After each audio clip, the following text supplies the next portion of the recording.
Today in the Career Queue, we're speaking with Kelli Hildebrand. For over 20 years, Kelli has worked with innovative industry-leading companies, including Microsoft, Google, Starwood Hotels, and Four Seasons Hotels, as well as nonprofit boards and startups. Kelli delivers highly engaging and results-driven team communication solutions worldwide. She's delivered solutions to teams in cities across the globe. This is the Career Queue, the podcast focused on helping you navigate the signals in your career to keep you growing and moving forward in business and in life. Here's today's host, Stacey Harris. So welcome to the Career Queue, Kelli. Well, thank you for having me. It's so great to see you here in studio. Thanks so much for coming in. So before we dive in, Kelli, let's actually talk about what legacy means. You know, it's kind of a big word, right? So when you work with your clients in helping them develop their legacy, what is it that you tell them that they need to look at it from? Well, in its simplest words or simplest form, legacy is really what did you leave behind?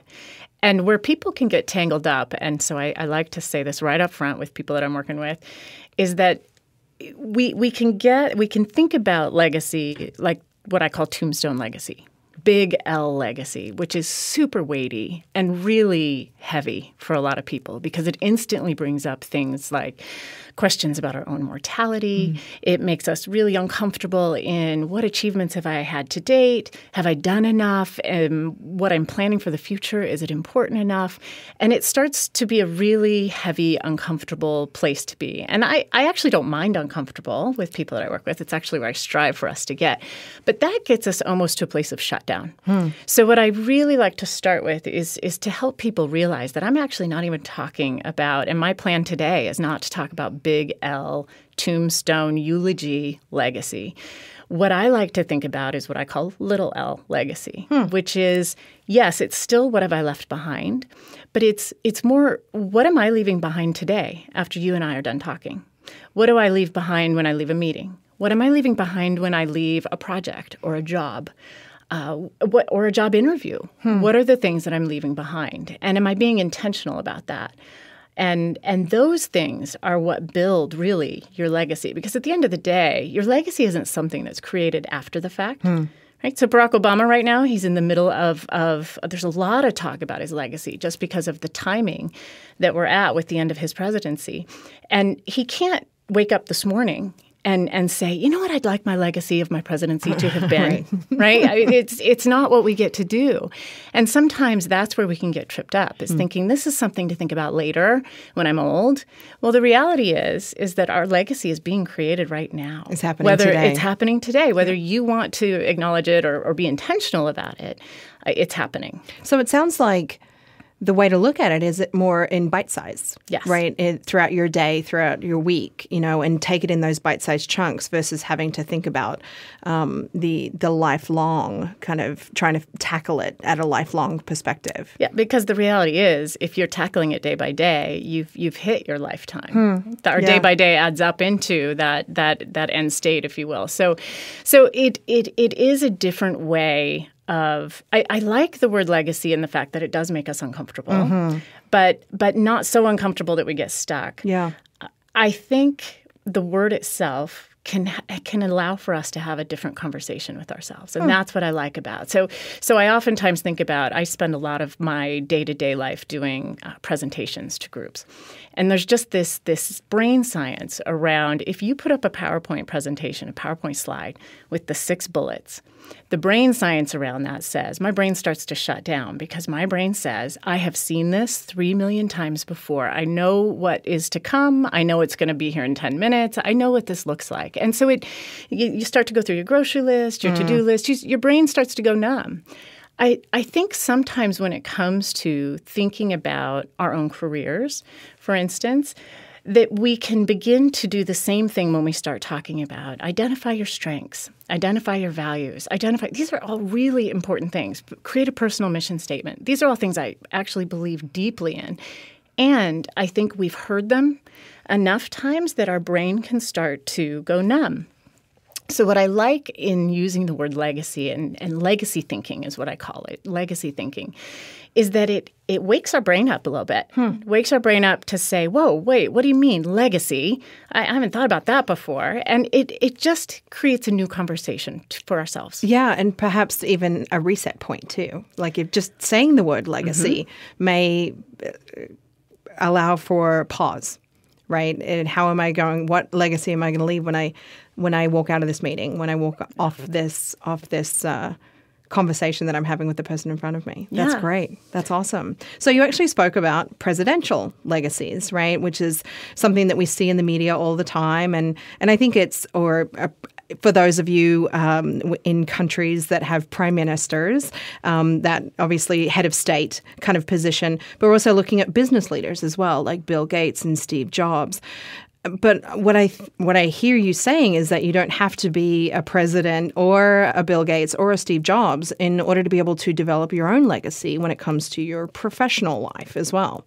That's great. Yeah, and I just believe when we're thinking about the intention that we want to put toward a career that we are passionate about and that is thriving and moving in a direction that we want it to go, I think legacy thinking can help us get centered on getting clear on what we've done in the past and why it mattered to us and to others, but also gives us clarity in where we want to go in the future. So it helps us curate our future in a more intentional way as we think about how we connect those themes moving forward. That's great.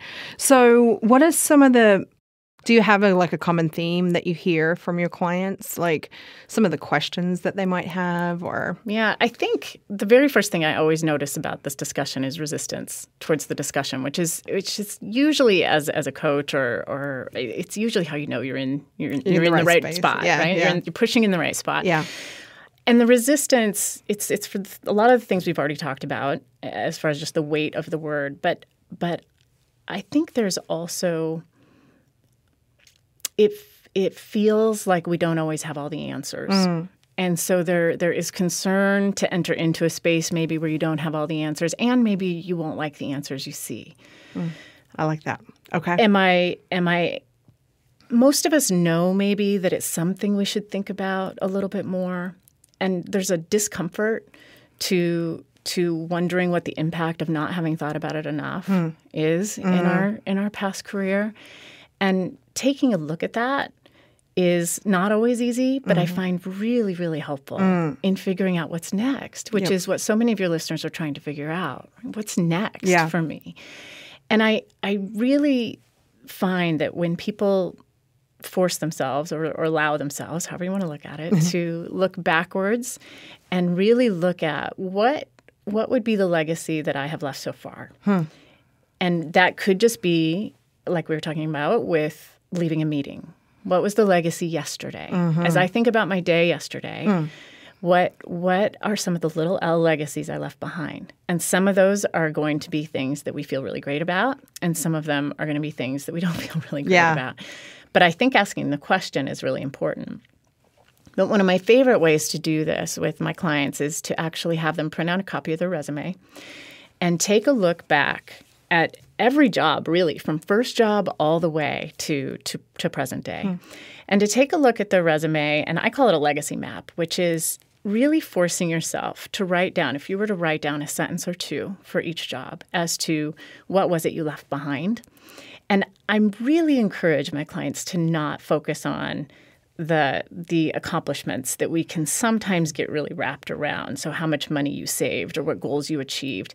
But to think in addition to that, which is how were the people around you different? How did they think different? How did they behave differently? What have you left behind for the lives that you were a part of, or the company and the culture that you were a part of? What does all that look like? So to make sure that's included in the thinking process, because that's a really important part. So it sounds like legacy is not a party of one. Right. It's about the people, not necessarily, and it's bigger than the relationships. But right, what is the legacy that you've imparted on the people around you that perhaps can help shape or assist in propelling forward the people around you as well. I love that. Yeah. I love the way you put that because to me, that is where legacy differs from what's my vision, mission in life, which is an important thing to think about too. Yep. But I think where legacy is nuanced is in two ways. One is that it really does require you to think about how you're serving. So what is the impact that you're having to something bigger than maybe just a bottom line? Mm-hmm. And the other thing that it really helps you do is it's this retrospective view in the future. So it's almost like putting this retrospective lens ahead of time mm-hmm. and thinking about what would satisfy you and what would not satisfy you. There's a quote that I love that I was reminded of when you were talking about legacy there. By Pericles, and he said, "What you leave behind is not what is engraved in stone monuments, but what is woven into the lives of others." Huh. And I think that's exactly what you were just saying. Yeah, absolutely. Like when people think about their personal legacies, they're thinking about what they're passing on to their children or to their family, or what is the conversation that's going to be had about them generations from now with their grandkids to talk about, Grandma Kelly. Mm-hmm. Or so while you need to approach it from a very professional standpoint, there's an opportunity for you to be able to kind of look at it like that. If you're struggling with understanding how you develop your professional legacy, is look at your personal legacy and see how you might be able to weave in there the professional aspects of that. Yeah, I believe deeply that we bring our whole selves to work. I think that we sometimes pretend that we can bring this one element, this one side of ourselves to work. But I believe deeply that we bring our whole selves to both work and to home. Yeah. I think I think that is where the richness comes in. And I think when you know you've got the legacy statement right, when you know you've got that legacy thinking to a place where it's really a catalyst for you for action, is when you have a statement or two that works in both places. Yeah, that's great. Yeah, I think when it works in both places, there's a congruence there that I think we strive towards. I think whether we do it intentionally or not, I think when we've got a dissonance around that, it makes it hard for us to get our best work done in either spot. Yeah. So you talked about doing the legacy map when you look at your resume when you look at your clients' resumes and you help them map that out or what that could look like. A lot of people look at their resume and they put so much weight into, here's what I achieved, here's what I did, here are the numbers that behind those accomplishments, because that's what hiring managers are looking for, right? They want those high-level bullet points that tell me exactly what you're going to do for me. This sounds like it's going to be an opportunity to be able to then set forth a message about what you can bring that's beyond that as well. What I love as a side effect of this work is that you have a cornerstone that I think centers you. So when I think about going into an interview now versus when I would have had to maybe do that 6 years ago, I know at the core of me now from having done this work, I know at the core of me what makes me unique, what makes me show up in the morning and get excited. There's that old cliche that people use all the time in the corporate world now, which is, what keeps you up at night? Right? That one where you just roll your eyes, and I've heard this before. And you don't want to be the guy in the auditorium who asks that question, right? What keeps you up at night? Don't be that guy. But what I love to really ask my clients is, what wakes you up in the morning? What makes you jump out of bed? What lights you up? What gets you? And I believe that if I'm interviewing for a job with Stacy doesn't want to just know my bottom line and the goals and what I can do for the organization. Absolutely, those boxes have to be checked. But there is another part of Stacy and what she's representing for the culture that she wants to know what Kelli Hildebrand's all about. She wants to know what she's going to bring when she walks into a room, into a meeting, into the culture. What's she going to be imparting to the other people around her, building relationship? What does all that look like? And I think they want to know more. And if we only stick with those bottom line achievements, I think we don't have the opportunity that we could have to be able to really provide a full sense of what we can offer an organization. And what that looks like when you leave the room or when you move on from the company, because just the nature of business today is that there is a lot of movement, and the expectation is that in a variety of ways, you will move on. So what does that look like once you leave the room? Yeah, that's great. Well, and I think even clarity around what that core looks like, it's a safety net for people that get really nervous around interviews, which most of us do. I think people get very nervous when entering into an interview. I think having your core, what you're all about, legacy statement almost, that thinking for me is a pivot for almost any question that could come my way. If I don't have on the top of my fingers, tell me about a project that went wrong for you and how you would do it differently. I actually, if I can't think of that example right off the bat, what I know I have is, okay, well, how would that pivot with knowing that what I care about most is helping people be different today than they were yesterday, giving them the skills and the belief that who they are today and tomorrow doesn't have to be who they were yesterday, and that we can move that forward. Okay, so now how would I think about that same question, knowing that that's my pivot point? And it just gives me a place to always come back to. Yeah. Absolutely is my essence of how I live my life and why I do what I do. And so it's the anchor. It's the anchor. I love that. Yes, it's the anchor. We look at the importance of career development. You've convinced me, right? One of my actions that I'm going to do today is walk out of here. You're leaving a legacy for me to be better tomorrow than I am today. Because I feel like I need to absolutely do work on this, and I can't believe that I haven't developed it already. So thank you so much. I'm a believer that it now actually has to be one of those things that you put in your career development toolkit. So let's talk about what stage people should start thinking about that. So for our listeners that are in job search, it sounds like it would be, a good exercise to go through in addition to the job search, in parallel to the job search, to be able to if they're updating their resume, that they take a look and they look at that legacy map and reflect on what it has looked like in the past and how they might be able to present that for future hiring managers. Absolutely. Someone in job search, I think this would be one of the top few things to really think about spending some time on. But not exclusive to them, because absolutely not. Even if you wake up in the morning and what wakes you up is you have the energy and you love what you're doing, but that equally would be a great exercise to go through to be able to, if you have that luxury of time, to be able to start like kind of really diving deep into that and determining what it is that you want it to be. Well, it's so interesting because I'll get a couple of different responses depending on who I'm working with when I start to work with someone on legacy work. And one response is, I am way too young to start thinking about something like a legacy. Or on the flip side, I'll get, well, I'm way too old. It's too late anyway. I'm way too old. And what I would say is that neither are true, that wherever you're at, you've still got breath in you and you still have something to learn from where you've been, and you still have the possibility of curating something for the future. And I think now is the time either way. But yeah, so definitely if you're in a job search, I think there's great value there. Even if you're in a job where maybe you're questioning, you're just questioning, is this the right spot for me? Does what I'm doing matter?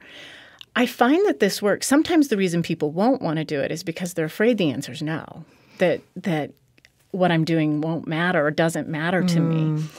But I think you've got to ask the question and get the answer, and because it'll let you know what to do next. It'll give you real clarity there on what to do next. And so I really find that this work is really helpful for people also who are maybe not so certain. They're questioning where they're at. So it's a part of that career evaluation, right? Where am I today? Where have I come from? And where do I want to go? And it actually feels like it would be more of a personal journey, right? It steps, like you said earlier, it's your whole self, and there is, you can't deny that there's that personal aspect to your profession. And how do you make sure that when you wake up every day that you're contributing to the stuff that's most important to you? Yeah, that's great. Yeah. So when we come back, we're actually going to chat with Kelli about some of the things that you can do today to get started on developing your professional legacy. Thanks for listening. Be sure to check out the show notes at thecareerq.com, where you can also subscribe to the podcast and sign up for our newsletter.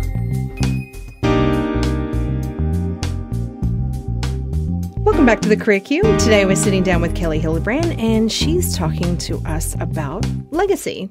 So, Kelli, before the break, we dug into some kind of conversation about the way to think about legacy. But let's actually get down to tactics. What is it that our listeners can do today as they're driving to work, sitting on the train, walking the dog, cooking dinner?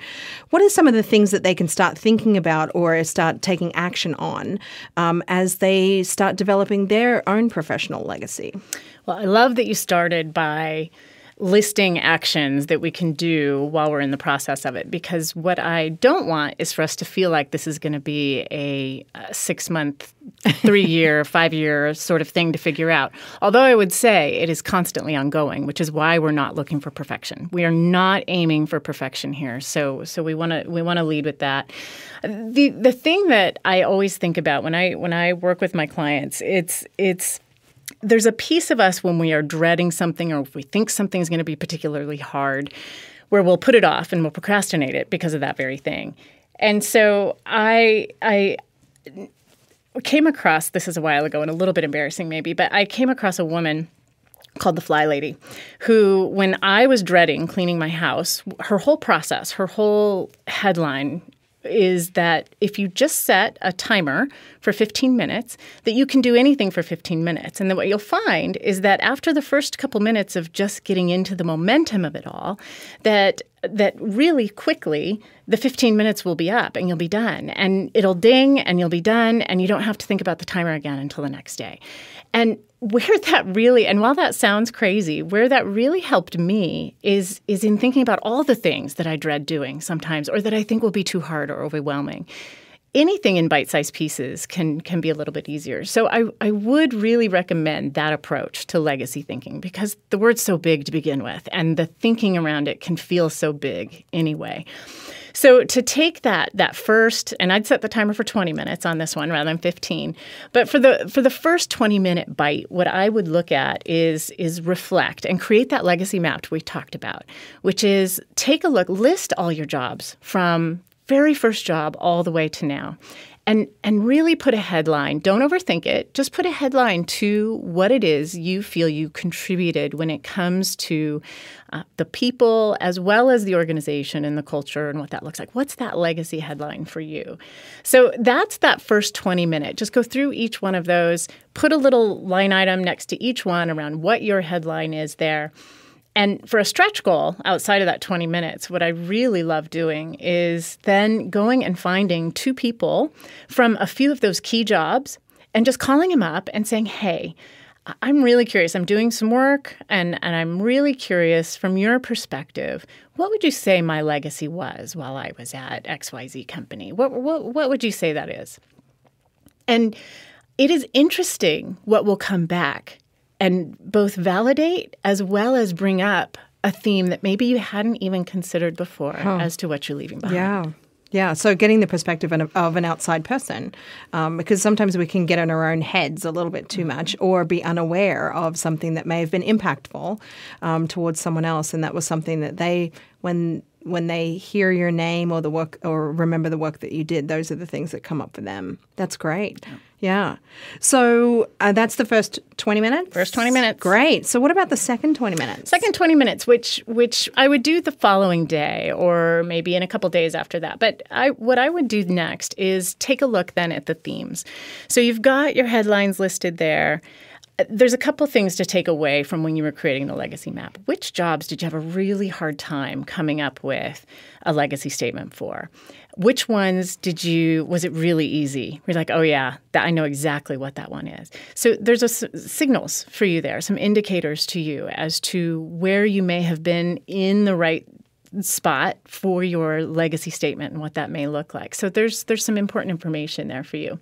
But what I would really do is find the themes that you came up with and see where they tie together. Where do you connect the dots? What do you see really starting to shine through for you?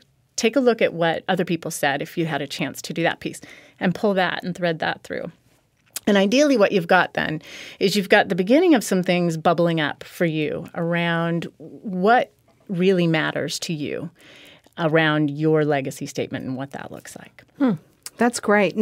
And it doesn't seem overwhelming to even spend 20 minutes on that. That's great, because there will be those things that you can easily identify, and those are the ones that will be super obvious.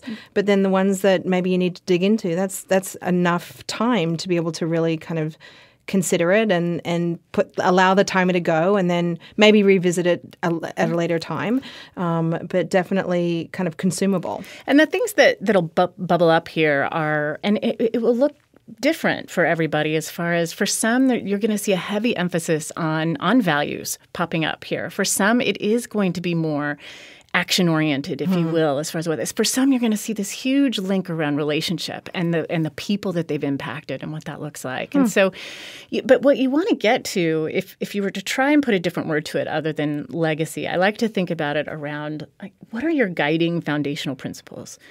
What are those things that if someone were to say, what is Stacey's, what is she all about? What are those guiding foundational principles all about for her? That's what you're trying to get to. Those. It's that thing that can never really be fulfilled is when you know you're getting close. So you're always wanting to work on it because it's something that really kind of gets to your core. Yeah. So making $1 million would never be a guiding foundational principle, because I can reach that. Right. I hope I can reach that someday. I'm not super hopeful, but it is possible to reach that. Whereas, a different guiding foundational principle around how you show up and how it is you're engaging with the world is something that would be ongoing. And this exercise would actually, like you said, bubble that up to be that common thread throughout the course of your career, and possibly something that you can then become more aware of as you select that next role or take on additional responsibilities, and making sure that you're actually honing in on that moving forward. This step to me is the one where things really come into it. It's you're sifting the sand and you're really starting to look. And I find that people really get some clarity around, that's why I really didn't have fulfillment at that one job, is none of this stuff that really is my headline. None of this really good stuff was able to shine through for me here at this spot. And so, it makes perfect sense now. Because sometimes we can't even put a finger on why we're so unhappy. Yeah. And I think it really helps us get some clarity on that. So it sounds like with your clients, this might be the step where you actually see a weight lifted, possibly, that it does open up that door for them to realize, this is what brings me light. This is what brings me joy and fulfillment. And now I have the ability to be able to go out and proactively or intentionally search for that in certain roles. That's right. And it can give me an answer to, because sometimes we linger somewhere in the hopes that just one day it will magically be different. And what this can allow us to do is look at and say, okay, can it actually, given this knowledge, can it actually be different for me here? That's great. So, and it also seems like this might be a part of the process that you get to that aha, and it may feel uncomfortable. But once you get on the other side of that, the uncomfortable feeling or that knot in your stomach may actually lessen or eventually go away. Well, we know that when we're uncomfortable, that means we're growing. Yeah. So we know that's right before the good stuff. Yeah, true. Right. True. So if we don't have some of that discomfort, then I don't know if you've totally hit on it. Although I do think there's a point of release when you feel like you've found that right. Well, and the difference of, am I stretching myself, or is this something that's not speaking to my values? That's or am I not jumping out of bed every morning and pinpointing why that might be? Yeah.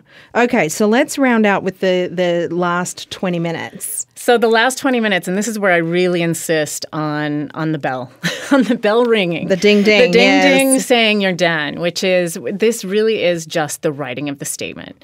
And the reason this is important, that we can't just stick with, what were the themes and all of that's really important. But there is something that happens when we have to sit down and mull over different words and string them together in a way that makes our heartbeat a little bit faster or not.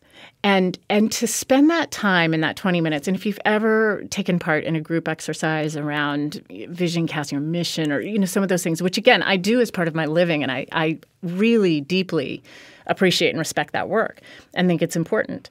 And if you've ever been a part where we wordsmith it to the point where you actually hate the vision and the mission because we have now taken all the joy out of every word that there possibly is constructed. So the reason why I insist on the 20 minutes here is that what you want to do is just force yourself at the end of the 20 minutes to have something that you will continue to have live on with you. Mine is still a work in progress. And what I know about that is that me paying attention to it and knowing that my goal is as regularly as possible to update it, that means I'm paying attention to it. So I don't necessarily expect that I will ever reach perfection on my statement because that might indicate that I've stopped growing and evolving. And so I like the idea that it's not supposed to be perfect yet. And that it will change over time. Yeah. But I find a lot of people aren't comfortable with that idea. So it's really forcing yourself to say my goal is not perfection at the end. Yeah. So there is it is okay to expect that it will evolve with time, with career stage, with life stage. Priorities come and go in our lives, but those common themes we'll probably continue to see those. But let's talk about the evolution, or for those people that are looking at it from a very kind of fluid or work in progress state. How often do you recommend that people revisit it?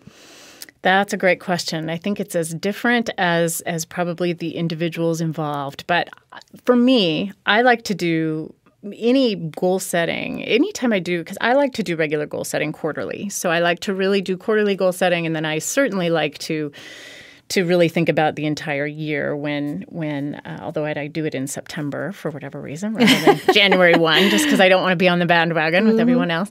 But I find that when I do that regularly, this is a step in my goal setting because I want my goals to be in alignment with and to actually be an outpouring, if you will, of that legacy statement. Because if the goals aren't feeding into that, then I know I'm actually on the wrong track.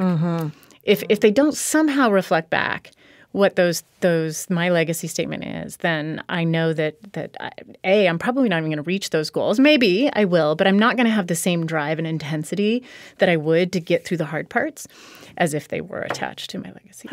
So when you look at developing it for the first time or evolving it on a regular basis, who should see it?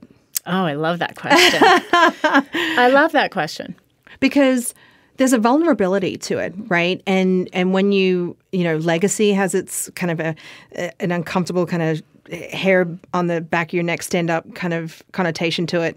But then you throw in the word vulnerability, and that's where people get super kind of squidgy in their chair, and they're not necessarily jumping up and go, you know what I should do? I should share this with everyone. So who do you share it with? Yeah. So and I guess what I'll lead with saying is that I actually have a class that I teach that this will make you uncomfortable right out of the bat in the fact that as we work on our legacy statements, one of the things I require, you can opt out, so require is a strong word, that I invite is that before we are done for the day, and in fact, even after, and I only give about 10 minutes of that ding-ding, at the end of 10 minutes, everyone has to stand up and share their legacy statement. And the reason I have them do that is because it isn't supposed to be perfect. We all did it for 10 minutes. That was it. And so there's this evolution that we're all on this journey together. Now, the hard part when you're doing it alone and the people around you aren't doing it is that you don't have that same sense of we're all in the trenches together working through this. And the word legacy to people around you can be a little like, what? Are you sick? Why are you talking about legacy? There can be this uncertainty about what that even means for the people around you. What I would say is you could use a different word than legacy statement for the people around you. And that may take the weight off for both you and for them. But to instead maybe use a word like impact statement or hey, even just to be even less formal than that, which is I'm trying to get clarity around what really matters to me. And I'm trying to put some words around it that really reflect what I know to be true. Could you read this and tell me, do you think this reflects me, first of all? And what feedback do you have? What questions do you have? And I would keep it as conversational and simple as that. And maybe even starting out with someone that's a trusted source for you, right? That you know that would be willing to give you some feedback, but also has your best intentions at heart, and that would be supportive for you. But it is those trusted sources that you probably don't want to use the word legacy with, because instantly they're thinking, are you asking me to help you write a eulogy? Right. There really that's where that crossover into tombstone. It can get personal, and it can get to a place where it's not as helpful as far as getting feedback. Sure. Well, and so if for those folks, obviously working with someone like you, Kelli, would be incredibly valuable. But if you're not in a position to maybe start that engagement right now, and you want to kind of DIY this, it sounds like it is something that you could do by yourself. But it's something that, in order to be able to understand whether you're on the right track, is that you can either do it with a friend or a colleague, or again, one of those trusted advisors that you might have within your network.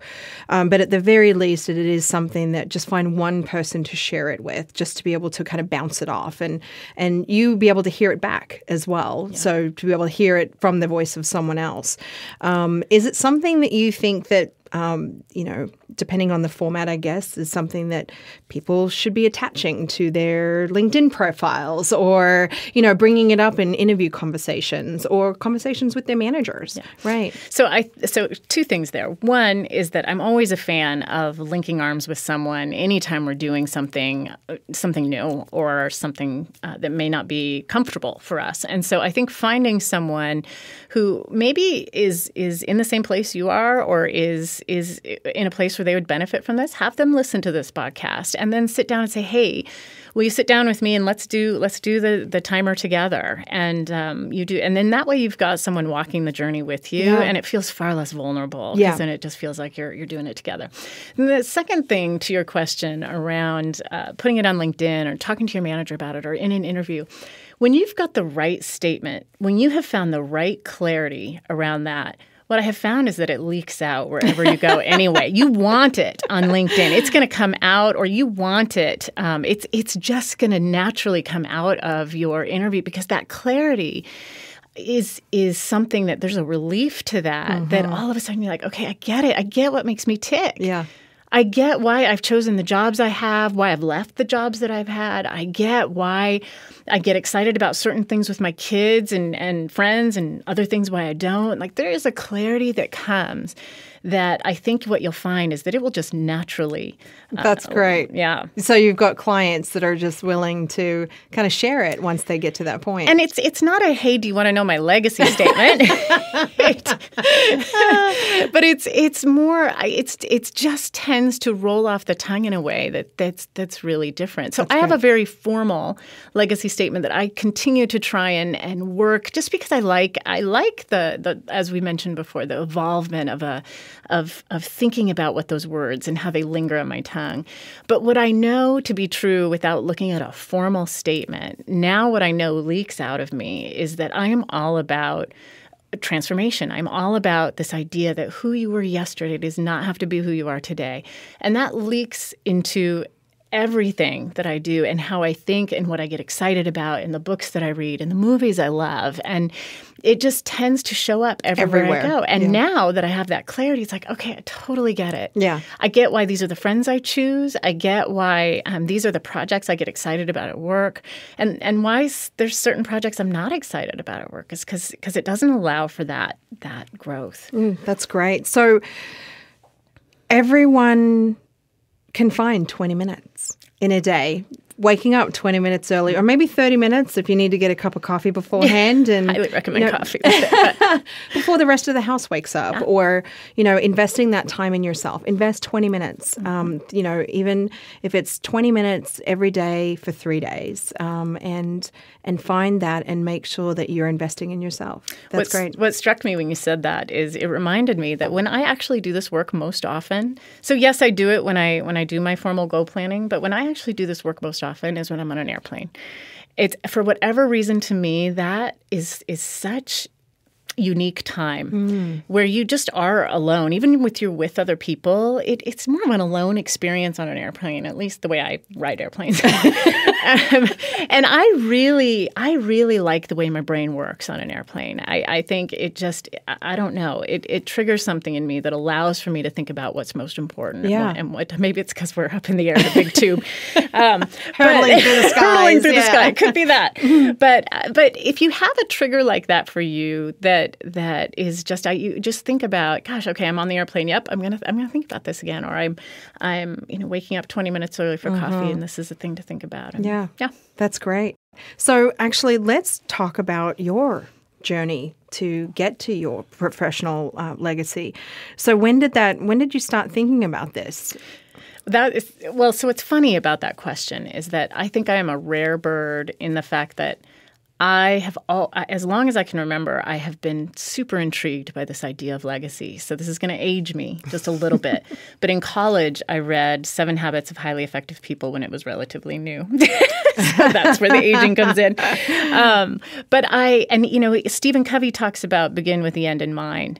And I was fascinated by this, even as an early college student, thinking, that makes perfect sense. It makes perfect sense to me to know where the star is on the map that you're headed to with where you're going. And so for me, that is where the thinking around it started, but really it just stayed there for a really long time. And so I was interested in it, and then it just stayed there. But my evolution in my career, I think what's interesting about it is that and I think this is true for a lot of people if they look back on their own legacy map, which is the answer was always there for you. As you look, it's so clear now. This retrospective putting together the dots is so clear, but it's not in the moment.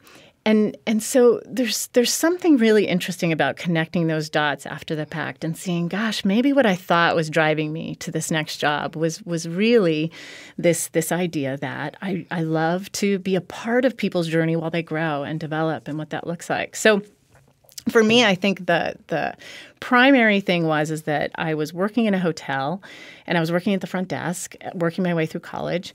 And there was a point in time when we had a guy come in to teach us a new computer system. So they ripped out the old system, put in the new one. We had training for a week on how to check people in and out on this new system. And this guy, as he's teaching the class, and I'm watching everyone learn this new way of doing something, I'm like, I want your job. This is the coolest job. And I said, and he moved from hotel to hotel. He didn't have an address. He just would move from hotel to hotel. He'd stay there for 4 weeks. He'd move on to the next one. That is the cool, at 22 or whatever that is. Right. It's like, that is a really cool job. I want your job. How do I get your job? And he said, yeah, you can't have my job. But I asked a lot of questions around what that looked like and ultimately started moving into very computer-based software training, which is where I spent much of my careers around training software. And if I had this, I think, legacy thinking earlier, I think I would have much earlier diverged my career and taken a different step. It's always that sense of it, which is why I'm so passionate about people doing this work as soon as they can, because I think it saves you so much time and heartache. I didn't hate it. Right. I still got to watch people progress forward. But what I really found is this pivotal moment where I'm like, I'm not fulfilled in what I'm doing. I like to go to work, but I just don't feel like what I'm doing matters if I think about beginning with the end in mind. And so had this pivotal moment when I was working for a high-tech company where I was given the opportunity to dip into more of the softer communication. And I don't think of communication skills as soft skills, by the way, but that's another topic for another day. I think they're very hard skills, and I think they're very important. But more leadership, communication, team development. And I had the opportunity to go down that road. And I had this whole other world open up to me around what jumping out of bed looks like. Wow. And this awareness around, okay, this is what I was born to do. Yeah. This is what I was born to do. And that is a moment that I wish for everyone, which is that clarity around what that looks like. And so, even as I look at my nonprofit work that I do now, which is it's a school that is it's a recovery high school that believes deeply that who these kids and the choices that they've made yesterday does not have to be who they are tomorrow. And there's just such a consistency since I had that awakening around the choices that I make. And sometimes I'll be offered projects because now I have my own business, and sometimes I'll be offered projects that I just know if it doesn't have to do with growth and have to do with this belief that something different will happen, that it's not the right project for me. So there's just clarity. I love the clarity. Yeah, so it allows you to make decisions from a place of confidence and the ability to be able to determine where your time and energy is best spent, because you're going to be able to, the return on the investment for not only you, but also for the people around you is going to be greater if you're actually tapping into what it is that is at the core of who you are. Yeah. That's great. That's awesome. Well, this has been fantastic, Kelli. Well, I've loved it. This is so much fun. I'm a fan of legacies. I can't wait to start my timer at 20 minutes, and I'm going to have the crew hold me accountable to making sure that I develop this. So. Fantastic conversation. We'll have a ton of show notes available for everyone at thecareerq.com, including a way to get a hold of Kelli. So let's actually chat about how folks can get in touch with you. Sure. So the easiest way, my email address is Kelli, Kelli, at keynotediscovery.com. The name of my company is Keynote Discovery. Great. And we'll, as I said, we'll actually have that information out on thecareerq.com, so you can go ahead and ping Kelli about your questions on legacy and the other services that she and her team provide. So let's get into the kind of lighthearted stuff, Kelli. We've got a couple of questions that we ask each of our guests. So let's talk about, you had actually mentioned working at a hotel. Was that your first job, or do we have another first job that we want to talk about? I wish that had been my first job, because that was at a nice, fancy luxury hotel. I wish that was my first job. No, my first job. So my stepdad owned an appliance store in the town in Iowa where I grew up. And so my first job was, so he would besides new appliances, he would sell and buy and sell used appliances as well. So my job was, when a used refrigerator came in to the store, they would bring it out to the warehouse, and I would spend all day cleaning out used refrigerators. Wow. Yeah. Wow. So let's talk about some of the lessons you learned from that and how you might be applying those today. Well, one of the first lessons I can tell you is lots of terrible, unspeakable things happen when you shut a dirty refrigerator door, unplug it, and leave it that way for several months before it enters in. So that's one thing to know. So that is an unspeakable thing. But the other thing I think that is helpful for me now is that I know that I am capable and willing at all. I really am willing to do the dirty work of jobs. I just am. And I think every job has dirty work. Yep. I think it has work that you're not excited about, and work that just actually requires you to roll up your sleeves. And my job is no different. And I have no problem doing that. And so I'm grateful that job's taught me that. It also taught me that I don't like to work alone. Oh. So that job, I was out in the warehouse by myself. I had a radio with 80s music, so there could be a lesson in there somewhere too. But but what I did learn is that I'm not really happy when I'm working alone. I like to work with people, and there's a lot of energy I get from that. Huh, interesting. So how do you feel about cleaning the fridge now? Yeah, no, I still have similar feelings. There are some, no. But I do it. I roll up my sleeves and I do it. But I don't let it get to the point of what I saw. I feel high comfort that if I were to sell my refrigerator, that it would land in very pristine ways. Nice. Yes. So what are some of the things that you've read or listened to or watched recently that you'd actually recommend to our listeners? Well, so what I love to both read and watch are things that have me think about things differently, and have, as I mentioned earlier, what I'm always thinking about is how can I have a different conversation with a group of people in a room? How can we have a different conversation? And so the most recent experience that I had with that is I watched a TED Talk just a couple days ago by a guy named Raghava KK, which I had never heard of him before, but he came across my TED feed. And what struck me was the title of his talk, which is, "What's your 200-year plan?" Oh. And I thought, okay, so now I'm feeling what other people feel when that legacy word comes, and it's so heavy. I'm like, what's your 200-year plan? I can barely get through this week. But what I liked about his message is just this, it tickled my brain in a way that I thought, well, maybe this is going to actually take my legacy thinking to a new place, which is generational almost, and it was a different conversation with myself than I'd had in a while. So it's an interesting one. Okay, well, we'll have a link to that TED Talk on the show notes. That's great. Definitely got to check that out. 200-year plan. Wow. I always start going into a sweat when someone asks me what I want to be doing 5 years from now. I know. That's definitely food for thought right there. Yeah, and I'm not encouraging that we start there. If you've just thought of legacy today for the very first time, maybe save that talk for another day. Bookmark it for another day. But it certainly is interesting. Okay, so that leads us into the next question about, if you were sitting across the table having a cup of coffee with 90-year-old Kelli, what is it that you think that she would say to you? Oh, that's such a lovely question. I think she would look me in the eyes, and I'm thinking she'd even maybe grab my hand and say, baby, I don't know what you're scared of. Oh.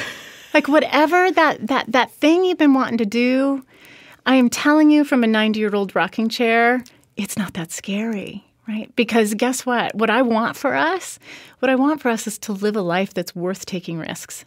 I want you to live that life because when I'm sitting here with my 90-year-old self, I want you to live that life that is courageous and full of risk. Yeah.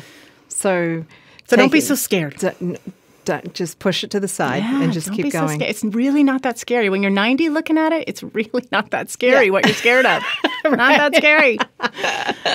Well, and that kind of wraps it up to, it's never too early or too late to start almost anything, but especially when it comes to developing your legacy. You can't be too young and you can't be too old because tomorrow will come and there's a chance for you to be able to just take 20 minutes to get started today. That's great. Well, maybe that's what I'd say to my 90-year-old self is, what's your legacy now? So it isn't. It is not too late. So there you go. That's great. Well, thanks again, Kelli. This has been such a great conversation, and I'm actually looking forward to hearing from our listeners about what they've done, what they're going to be able to do, and the action that they're going to be able to take when it comes to developing their professional legacy. I look forward to it as well. Awesome. Thank you. Alrighty. Well, check us out again on thecareerq.com. The show notes will be available, and we will chat with you soon. Thanks for listening to today's episode. Be sure to head on over to thecareerq.com where you can get more information, show notes, and related articles to today's topic. Also, if you like what you're hearing, head on over to iTunes, subscribe to the podcast, and make sure you leave us a rating and review. We'd love to hear your feedback. Thanks again.